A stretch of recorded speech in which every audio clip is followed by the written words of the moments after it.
하나님의 역사하심은 우리의 생각을 초월해서 역사하시는 줄로 믿습니다. 그래서 기도한 것은 반드시 되어진다라는 것이죠. 오늘 본문 말씀에도 동일한 부분들이 나타납니다. 오늘 본문 말씀에 보면 믿음과는 본래 상관없는 사람이었었어요. 오늘 본문 말씀 마지막 절입니다. 마지막 절에 뭐라고 기록되어져 있는가 하면 이렇게 이야기를 하거든요. 53절에 보니까 네 아들이 살아있다 말씀하신 그때인 줄 알고 자기와 그 온 집안이 다 예수를 믿었느니라. 아멘. 이와 같은 말씀처럼 여러분과 우리에게도 어떤 어려움이라고 하는 부분들이 찾아올 수 있다라는 겁니다. 그런데 그렇게 찾아왔던 그 어려운 부분들이 오히려 기회가 되어서 온 집안이 예수 믿는 놀라운 역사들이 나기를 주의 이름으로 축원합니다. 네. 여러분, 이게 놀라운 하나님을 믿는 재미 아니겠습니까? 여기에 믿음과 상관없던 이 사람은 그 지역을 다스리던 왕의 신하였습니다. 그러니까 그 사람은 권력을 가지고 있는 거예요. 재력도 있는 거죠. 영향력도 엄청난 사람이었습니다. 그런데 그렇게 많은 것을 가지고 할 수 있던 사람이었는데 그의 집안에 해결하지 못할 문제가 하나 생겼습니다. 그 문제가 무엇인가 하면 아들이 죽을 뻔했다. 인간의 방법으로, 세상의 방법으로 아무런 노력을 해도, 아무런 방법을 다 사용을 해도 어떻게 할 수 있는 길이 없고 방법이 없는 거예요. 그런데 이 사람에게 들려오는 소식은 예수라고 하는 사람이 이곳에 다시 왔다.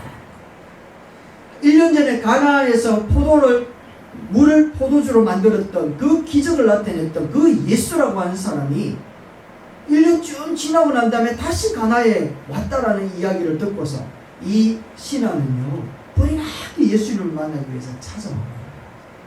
오직 한 가지 이유는 아들이 낳았으면 좋겠다 라고 하는 그 이유 하나였습니다. 그런데 놀라운 것은 이 가정에 이런 엄청난 위기가 찾아왔을 때에 예수 그리스도를 만남으로 인해 가지고 놀라운 변화가 일어나는데 그의 가정에 놀라운 하나님의 구원의 역사가 나타났다는 거죠. 그래서 우리는 알 수 있는 게 한 가지 있습니다. 위기라고 하는 것이 무엇인가 하면 이런 말씀이죠. 위기라고 하는 것은 위태할 위자와 기회 기자가 함께 포함되어져 있어서 위기라고 하는 것은 위험하지만 기회다. 믿습니까? 위험하지만 기회다. 이걸 어떻게 활용하느냐에 따라서 얼마든지 기회가 될 수 있다 라고 하는 것을 이야기한다는 것이죠. 그래서 반드시 나쁘게만 생각할 것이 아니라 우리가 하나님을 의지한다면, 하나님만 붙든다면, 하나님께만 나아간다면 이게 얼마든지 나쁜 것도 기회가 되어서 우리에게 놀라운 역사들로 이렇게 낼 수 있을 것이다 라고 하는 것을 우리에게 가르쳐주는 귀한 말씀이라는 겁니다. 그런데요, 위기가 기회가 되기 위해서는 정말 죽을 형편이 하나님 앞에 놀라운 은혜로 변화되기 위해서는 단계가 필요해요. 단계가. 그래서 우리는 이 말씀을 통해서 여러분과 저는 어느 위치에 와 있는지, 어떤 단계에 와 있는지 우리가 잘 배우고 진단해 봄으로 더 나은 삶으로 우리가 믿음이 성숙되어지고 성장할 수 있게 되기를 주의 이름으로 축원합니다. 첫 번째는 뭔가 하면 표적에 매달리는 간절한 믿음, 요 단계라는 거예요. 한번 따라합시다. 시작. 표적에 매달리는 간절한 믿음을 가져야 합니다. 요 단계, 이 단계, 표적을 바라보는 단계. 그러니까 왕의 신하니까, 그런데 그의 아들이 병들어 죽을 병에 걸렸단 말이죠. 권력과 재력, 영향력 모든 것들을 총동원을 해가지고 좋은 의사, 좋은 약 이런 것들을 다 찾아보았지 않겠습니까? 그런데 아무런 의미가 없다는 거죠. 나을 기미가 없다. 오히려 더 힘들어지고 더 죽을 징후만 보이더라는 겁니다. 이때 아버지가 기대할 수 있었던 것은 바로 표적을 일으키는 예수, 표적을 바라봤다는 것이죠. 기적을 바라봤다는 것을 얘기하는 겁니다.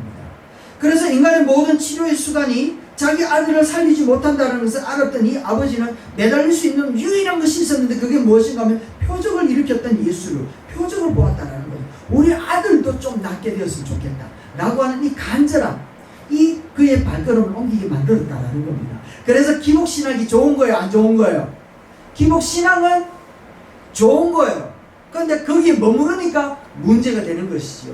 성경 어디에 기복신앙 하지 마라 예수님 말씀한 적이 있습니까? 예수님은 한 번도 이야기하지 않았어요. 예수님은 네가 복 있대 라고 이야기를 하고 복 주고자 오셨다 하고 평탄케 하기 위해 오신 줄로 믿습니다. 그렇게 말씀하신 분이라는 것이지요. 그래서 기복적인 믿음이 신앙을 성숙게 되어지는 첫걸음이라는 것, 이것을 우리가 꼭 기억을 해야지 된단 말이에요. 그래서 이것까지도 너 없애야 돼, 이거 없애야 돼, 이렇게 얘기하면 안 된단 말이죠.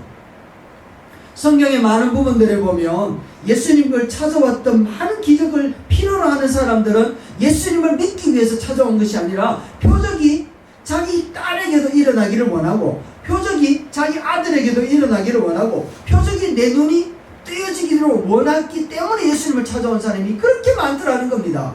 우리 주님은 그렇게 찾아온 사람이라 할지라도 병만 치유하시는 것이 아니라 그 영혼까지도 치유하시는 그런 능력의 하나님이신 줄로 믿습니다. 네. 여러분, 그런데 47절 한번 보십시다. 47절에 보니까 이렇게 찾아왔어요. 읽어봅시다. 시작. 그가 예수께서 유대로부터 갈릴리로 오심을 듣고 가서 청하되 내려오셔서 내 아들의 병을 고쳐주소서. 내려와서 좀 고쳐주소. 좀 예수님, 내가 왕의 신하인데 책임이 있지, 좀 와줘있어, 이렇게 얘기를 했단 말이에요.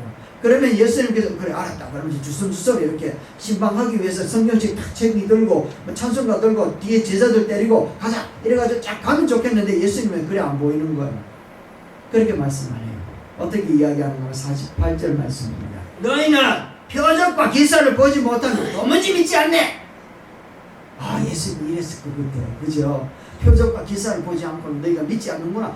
그러니까 주위에 있었던 사람들이 믿음을 가졌대요? 안 가졌대요? 안 가졌다라는 거예요. 표정만 갖고 있다는. 그게 나쁘다는 말은 아니라 예수님이 그걸 이야기를 하는데 그 속에는 어떤 뜻이 있는가 하면 표정 말고 다른 건 좀 믿으면 안 되겠냐? 이런 말을 하고 있는 거거든요. 무엇인가 하면 이 아버지로부터 더 큰 믿음을 필요로 하고 있다는 걸 이야기하는 겁니다. 더 큰 믿음을 좀 보여봐 라고 이야기하는 거예요. 그래서 격려하고 도전하고 자극을 주고 싶었던 겁니다. 당시 유대인들의 모습이 이러했거든요.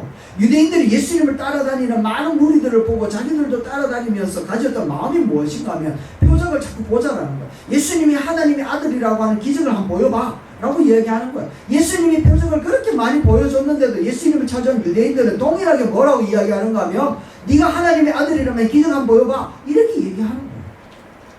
21세기 오늘 우리들이 살아가는 이 시대에도 현대인들이 하는 말이 똑같이 이 수준에 머물러 있다는 겁니다. 그래서 예수님께서 이야기를 하는 겁니다. 바울도 이야기하는 거예요. 유대인은 표적을 비하고 헬라인은 지혜를 찾는구나. 하나의 선생으로밖에 생각하지 않는다 이런 뜻이거든요. 예수님은 의사로밖에 생각하지 않는다 이 말이거든요.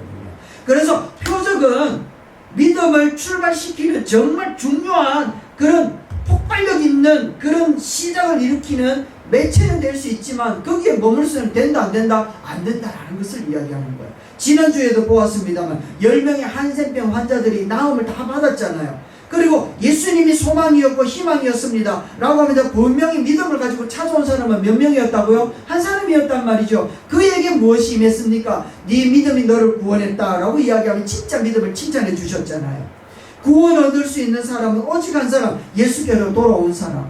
예수님이 병을 낫게 할 수 있다는 믿음도 훌륭하지만 거기에 머무르면 된다 안 된다? 안 된다라고 이야기를 하는 거예요. 왜냐하면 이 사람이 예수님을 찾아오게 되어진 이유는 예수님만이, 오직 예수님만이 이것을 할 수 있다라는 믿음이 아니라 예수님도 하실 수 있지 않겠느냐라고 해서 찾아오는 거예요. 예수님도 할 수 있을 것이라는 거죠. 그래서 예수님이 아니라도 어디서든지 볼 수 있고 어디서든지 찾을 수 있고 어디서든지 할 수 있지만 지금은 당신이다 라고 해서 찾아온 거예요. 예수님 아니라도 얼마든지 일어날 수 있는 일이고, 그러므로 그 대상이 지금 예수님이 되었을 뿐이지 예수님만 할 수 있는 일이라고 생각하여 찾아온 게 아니더라는 것을 이야기하는 거예요. 그러므로 표적에 매달린 믿음은 시작으로는 진짜 필요하지만 거기에 머물러 있어서는 안 된다. 그래서 다음 단계로 가야 된다 말아야 된다? 가야 된다는 것입니다. 그러나 다시 말씀을 드립니다. 우리가 어려운 난관에 봉착했을 때, 도움이 필요할 때, 희망이 있을 때 누구에게 나아가야 됩니까? 예수님께 나아가야 될 줄로 믿습니다. 그런데 우리가 예수님께 나아가는 건 다르잖아요. 오직 예수님밖에 없다라는 거, 오직 예수님만이 할 수 있다는 그 믿음으로 나가는 줄로 믿습니다. 그래서 예수님의 능력, 하나님의 능력, 네가 기도했냐? 그러면 이루어질 줄로 믿어라. 그리하면 네 기도대로 되리라 라고 말씀하시잖아요. 여도 해보고 저기도 해보고 찔끔찔끔 해보는 게 아니라 오직 예수님 당신에게만이 이런 능력이 나타날 수 있음을 알아 믿음으로 고백한 자들에게는 하나님께서 반드시 표적으로 역사하여 주실 줄로 믿습니다. 네. 그래서 위기에 처했을 때 내 힘으로 어찌 할 수 없는 그런 상황에 봉착했을 때 우리는 표적에 매달리는 믿음, 오직 예수님만이 이 일을 일으킬 수 있다는 그 믿음으로 예수님께 매달릴 수 있게 되길 주의 이름으로 축원합니다. 네. 아멘. 그러나 거기에 머물러서는 되지 않는다. 그래서 두 번째 우리에게 단계를 가르쳐 주는데요. 그게 무엇인가 하면 하나님의 말씀을 신뢰한 믿음으로 가야지 되는 거예요. 할렐루야. 한번 따라합시다. 시작. 하나님의 말씀을 신뢰한 믿음으로 가야 됩니다. 이게 두 번째 말씀입니다. 첫 번째는 표적을 믿었다면 두 번째는 뭘 믿어야 되는가 하면 말씀을 믿어야 돼요. 할렐루야. 말씀 믿을 수 있게 되길 주의 이름으로 축원합니다. 49절 한번 보세요. 뭐라고 이야기하는가 하면 이렇게 이야기합니다. 신하가 가로되 주여 내 아이가 죽기 전에 내려오세요. 아빠 죽게 되었는데 빨리 좀 와주세요. 죽으면 어쩝니까? 죽기 전에 오세요라고 이야기하거든요. 그러니까 냉정하게 이야기를 했단 말이죠. 표적을 아니면 믿지 않는구나 라고 이야기를 하면서 50절 말씀이 예수님이 그냥 말씀만 선포해요. 뭐라고 이야기합니까? 50절 말씀에 시작. 그래서 가라사대 가라 이 아들이 살았다. 할렐루야. 말씀 한마디 하는 거예요. 그러니까 예수님께서 왕의 신하에게 찾아와가지고 몸에 손을 얹고서 기도하실 수도 있었는데 그러하지 않냐고 말씀으로 이야기를 하는데 이렇게 예수님께서 왜 그렇게 선언을 했는가 하면 예수님께서 이 선언을 통해서 왕의 신하의 믿음의 성숙을 기대하고 있었던 거예요. 왕의 신하가 기적을 보고 온 믿음도 중요하지만 그 믿음에게서부터 말씀을 믿는 성숙된 모습으로 성장하기를 원했던 것을 예수님께서 우리에게 보여주는 겁니다. 그런데 놀라운 기적이 일어납니다. 무슨 기적이 일어났는가 하면 왕의 신하가 예수님의 이런 말씀을 믿어버린 거예요. 할렐루야. 네. 믿는 역사가 나타나더라는 겁니다. 이게 기적이라는 거예요. 50절 말씀에 한번 보세요. 그 사람이 예수의 하신 말씀을 할렐루야. 이게 어떻게 일어난 일이냐라는 거예요. 예수님 가요. 당신이 돈을 원하면 돈을 주고 뭐 힘을 원하면 힘을 줄게. 뭐 자가용이 필요합니까? 아니면 뭐 집을 사드릴까요? 이렇게라도 할 수 있었을 텐데 그 말씀 한마디 듣고 야 이거 공짜네 싶어가지고 말씀을 붙들고 내려 까는 거예요. 이런 일이 어찌 일어날 수 있겠노? 여러분 예수 그리스도의 치유의 이 선언의 말씀을 믿고서 아들이 누워있는 집으로 돌아가는 이 아버지의 그 심정은 여러분 어땠을까요? 이 아버지는 이제 믿음의 근거가 달라져 버렸습니다.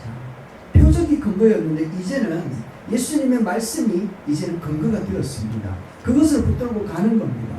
우리가 만일 우리의 믿음이 단순히 우리의 마음속에 있는 어떤 주관적인 경험이 우리의 믿음의 근거가 되어진다면 우리는 그 근거가 사라지는 순간 우리의 믿음도 흔들릴 수밖에 없다는 겁니다.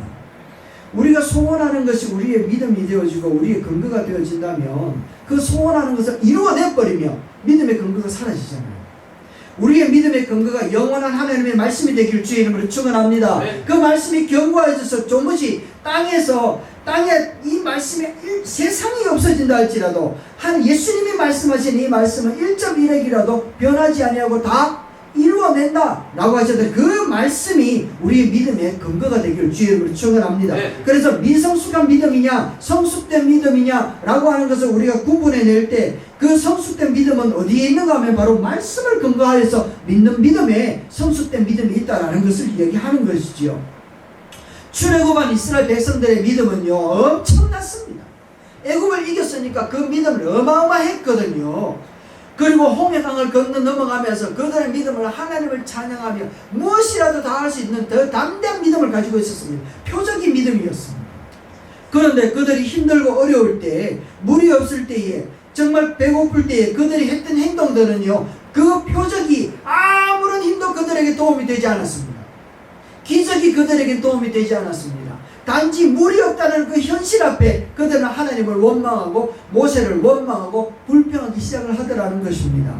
여러분 그 표적이 믿음이 되어지고 표적이 근거가 되어지면 우리는 얼마든지 하나님 앞에 원망할 수밖에 없는 그런 존재로 전락할 수 있다는 것을 이야기하는 거예요. 그러나 여호와 하나님의 말씀을 근거 삼았던 여호와 하나님의 소망이 된 다윗 같은 경우에는요 어떤 어려움 가운데서도 여호와 하나님의 구원의 손길을 기대하였고 묵묵히 그 길을 걸어갈 수가 있었던 것을 우리에게 보여주지 않습니까? 사도 바울이 그러했습니다. 주님의 말씀을 근거해서 그 믿음이 다시 한번 채워지니까 죽음 앞에서도 복음을 전하더라는 겁니다. 스데반이 그랬고요, 디모데가 그랬다는 것을 우리에게 보여주고 있지 않습니까? 왕의 이 신화는요, 이제 믿음의 근거가 표적에서 이제 예수 그리스도의 말씀으로 전환되어지는 것을 우리에게 보여줍니다. 현대어 성경에 보면 51절 말씀은 뭐라고 이야기하는가 하면 서둘러 집으로 가고 있는데 라고 이야기를 하고 있습니다. 서둘러 집으로 가고 있는데, 그 아버지의 뒷모습을 바라보면 예수님의 눈과 그 마음은 어땠을까를 한번 생각해 봤으면 좋겠어요. 그 뛰어가는 그 아버지의 그 마음, 세상에서 가질 거 다 가져보고 하고 싶은 거 다 할 수 있고, 자기 말 한마디면 죽은 사람도 정말 산 것처럼 가정할 수 있는 그런 권력을 가지고 있는 이 한 사람. 그런데 그 한 사람이 등을 돌리며 쫓아가고 있는 그 모습이 보여지는 그 그림자, 그 뒷모습은요, 세상에서 아무것도 할 수 없다라는 그 정말 처절하고 처절할 대로 처절하고 나약한 인간의 뒷모습 아니었겠냐는 겁니다. 힘으로도 할 수 없고, 눈으로도 할 수 없고, 돈으로도 할 수 없고, 권력으로도 할 수 없고, 젊음으로도 할 수 없고, 어떤 것들도 할 수 없었던 그 죽음에 직면하여 있는 그 아들 하나 구원해낼 수 없는 세상의 그 모든 것들이 다인 줄 알고 살아왔던 그 인간의 그 초라한 뒷모습을 바라보는 예수님의 그 심정은 정말 안타깝고 그지 없었을 겁니다. 아무것도 할 수 없는, 모든 것들을 할 수 있을 것이라고 착각하고 살아가고 있는 저 인간의 모습, 아무것도 할 수 없는 무기력한 모습으로 등을 돌리고 가고 있는 저 인간의 모습, 오직 예수님밖에 없다는 그것을 이제야 깨달았던 이 어리석은 한 사람의 그 뒷모습을 바라보며 예수님의 심정은요, 여전히 죄 가운데 흐느끼며 살아가면서도 스스로 구원할 수 있다고 착각하고 있는 저 유대인들의 모습을 보고 계셨을 거라는 겁니다. 어리석은 영혼을 구원하기 위하여 하늘의 영광을 다 버리시고 이 땅에 오신 예수 그리스도를 돌로 쳐서 죽이려고 하고 십자가 못 박아 죽이려고 하고 있는 엉뚱한 것들에 붙들려 살아가고 있는 저들, 조그마한 문제 하나도 제대로 자기들의 힘으로는 할 수 없다라는 것을 깨닫지 못하고 있는 저들, 죽음의 문제 앞에서는 아무것도 할 수 없다라는 것을 도무지 저들은 깨닫지 못하고 착각에 빠져가고 있는 저 인간들의 바라본 모습에서 예수님의 심정은 참 안타까웠겠다, 이런 생각을 해봅니다. 그러면서도 주님의 말씀을 부여잡고 뛰어가고 있는 저 아버지의 그 모습을 보면서 예수님은 그 아들을 낳게끔 하실 수밖에 없지 않았겠나 라는 생각을 해봅니다. 비록 위기를 만났지만 주의 말씀을 신뢰하고 뛰어가는 그 아버지의 그 신앙의 그 근본이 오늘 우리들의 신앙의 근본이 되기를 주의 이름으로 축원합니다. 비록 어떻게 될지는 모르지만 주님이 말씀하셨기 때문에 주님의 말씀이라면 나 달려가리라, 주님이 말씀하신 것이라면 달려갈 수 있는 그 말씀의 근거가 되어서 달려갈 수 있게 되기를 주의 이름으로 축원합니다. 세 번째 단계는요, 이렇게 이야기를 합니다. 위기를 기회로 만들면 더 풍성한 기적이 일어납니다 라고 해나왔는데요, 이것은 무엇인가 하면 말씀을 믿는 수준에서 이제는 예수님을 믿는 수준으로 올라가야지 돼요. 53절입니다. 한번 읽어볼까요? 시작. 아비가 예수께서 네 아들이 살았다 하신 말씀이 그때인 줄 알고 자기와 그 온 집이 다 믿음으로 할렐루야. 이 말씀은요, 믿음의 수준이 다시 한번 올라갔다라는 말을 이야기하거든요. 왕의 신하가 표적을 보고, 첫 번째는 표적을 보고 그런 믿음이 없었던 것 같아요. 표적을 보고 쫓아왔어요. 그런데 예수님의 말씀이 믿겨져요. 신뢰가 되어져요. 그래서 그 믿음의 말씀을 가지고 쫓아가는 거예요. 그런데 쫓아가다가 죽을 병이 걸렸던 그 아들이 있었던 그 가정에서 쫓아오는 신하 하나를 만나는 겁니다. 신하 하나를 만나가지고 야 어찌됐노 라고 물어보니까 그 신하의 종이 하는 말이, 아이고 주인님 아들이 살아났습니다 라고 이야기를 하는 거예요. 그러니까 야 언제 살았는데, 어떻게 살았는데, 왜 살았는데, 이런 부분으로서 물어봤겠죠. 그러니까 그 종이 하는 말이 주인님 오후 7시쯤 돼가지고 나왔습니다 라는 걸 나왔어요. 그러니까 이 주인은 깜짝 놀라는 거예요. 오 맞나 그때 나왔나 라고 생각을 딱 해보니까 그때가 언제라고요? 예수님이 자기에게 말씀하시던 바로 그때였다. 할렐루야. 네. 시간과 공간을 초월하시는 예수 그리스도의 능력이 그의 가정에 임하였다라는 것이죠. 할렐루야. 이 따랐던 이 신하는요 깜짝 놀랄 수밖에 없는 거예요. 지금 가나와 가버나움은 쫓아가도 7시간을 쫓아가야 될 정도로 먼 거리였다라는 겁니다. 북쪽 지방에서 상당한 거리가 있었는데 예수님이 시간과 공간을 초월해가지고 주 예수 그리스도의 능력을 막 선보였다라는 것이지요. 그것을 경험했던 이 신하는요, 말씀을 믿고 쫓아왔는데, 말씀 하나 되기를 간절한 소망으로 순종해 봤는데, 그런데 그 말씀이 선포되니까 그대로 이루어지네. 이건 놀라운 일이다, 놀라운 일이다. 저분은 시간과 공간을 초월하여 역사하시는 메시아 하나님일 수밖에 없다 라고 이야기를 합니다. 그는요 예수 그리스도를 영접하기 시작했던 거예요. 예수님이 믿겨지기 시작했던 거예요. 그래서 예수님을 믿고서는 집에 돌아와서 온 가정이 그 아들이 낳은 것을 보고서 예수님이 진짜 메시아야 라고 하면서 예수 그리스도를 영접하기 시작했던 거예요. 말씀이 믿겨지던 단계에서 이제는 예수 그리스도가 믿겨지기 시작했던 것입니다. 할렐루야. 네. 이 단계로 가야 되는 거예요. 왜냐하면 말씀이 믿겨지는 거하고 그 예수님이 믿겨지는 거하고는 달라요. 뭔지 압니까? 어떻게 다른가 하면 하나님 아들만 주세요. 아들만 주시면 정말 그러니까 하나님이 탁 나타나고 이 1년 후에 네게 아들이 있을 것이니라 라고 얘기했거든요. 할렐루야 하면서 막 그 말씀을 믿었어요. 막 믿었는데 진짜 1년 후에 그 아들이 딱 생겼어요. 말씀을 믿었죠. 그런데 아들이 태어났어요. 그 다음에는 무슨 말씀 믿을 건데요? 그 다음에 어떤 말씀 믿을 겁니까? 여러분, 말씀을 믿는 것과 예수님을 믿는 건 다른 거예요.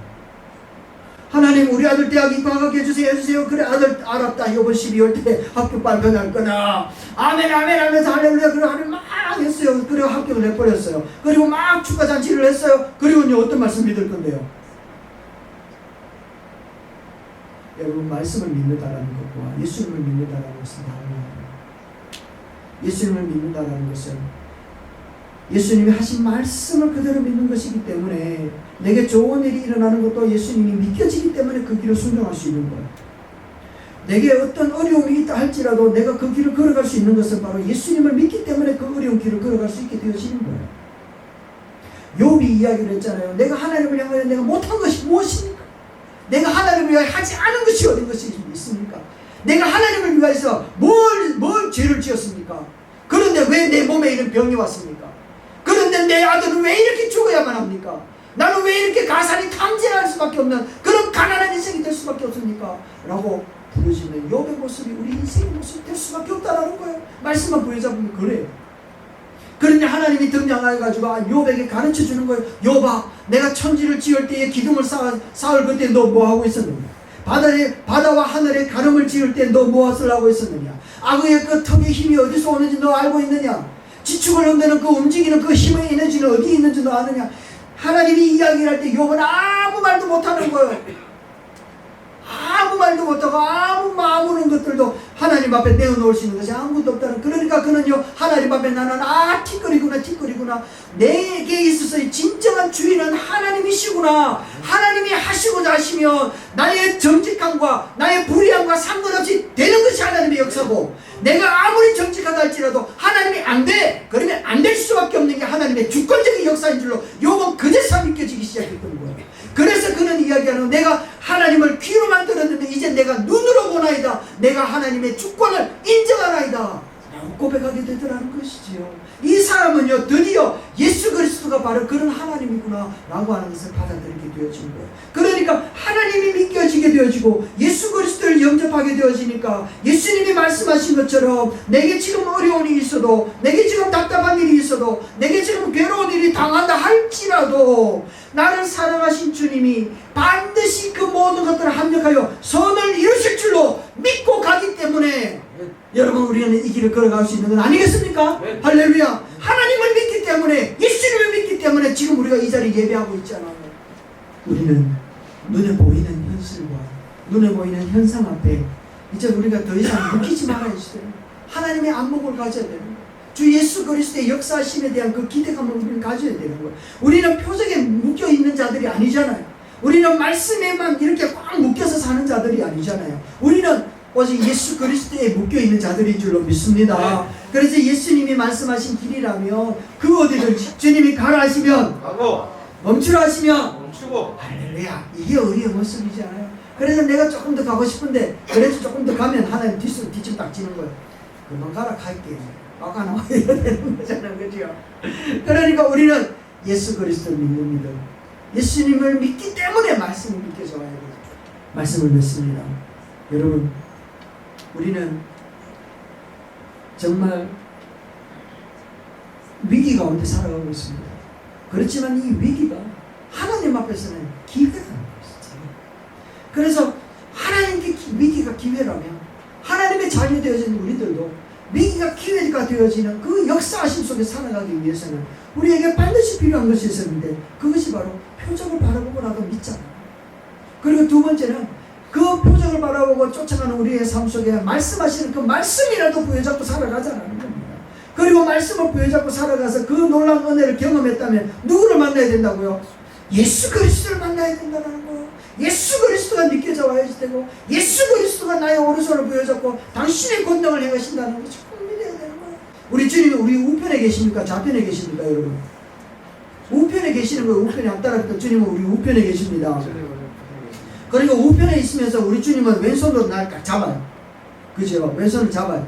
그러면 내게 연결되어진 하나님의 오른손이 역사를 하는 거예요. 우리 주님이 나의 오른손을 딱 붙드시는 순간 하나님은 오른손으로 역사. 하나님의 우편은 역사요, 본능이요, 파괴요, 심판이요, 은혜요, 사랑인 줄로 믿습니다. 네. 그래서 우리 주님이요, 나의 우편에서 나의 오른손을 딱 부여잡으시고 당신의 오른손으로 나를 굳게 붙들고 역사하시는 줄로 믿습니다. 네. 그 믿음으로 살아갑시다. 이제 위기가 하나님 앞에 기회가 되고 여러분에게도 기회가 되기를 주의 이름으로 축원합니다. 네. 기도하겠습니다.